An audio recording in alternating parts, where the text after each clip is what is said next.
trip today.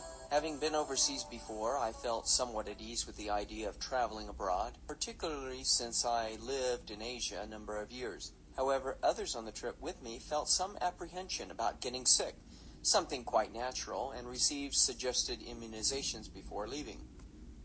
July 12th.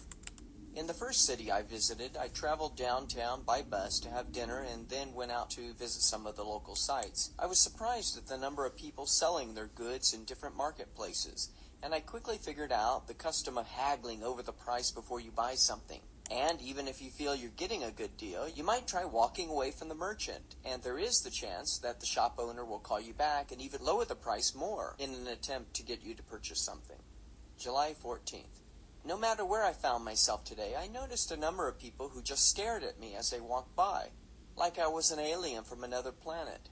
Although it felt somewhat disquieting at first, particularly in the swimming pool locker room, I realized that my presence was perhaps an oddity, with so few foreigners in that area.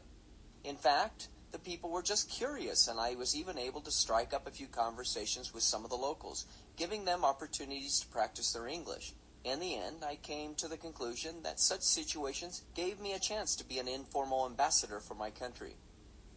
July 16th. Every day brings new discoveries, and I'm learning how to navigate the road system.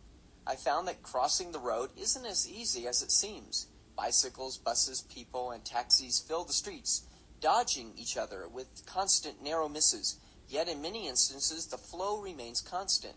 And in spite of the seemingly chaotic conditions, people go about their business as if, well, everything were so routine and blasé.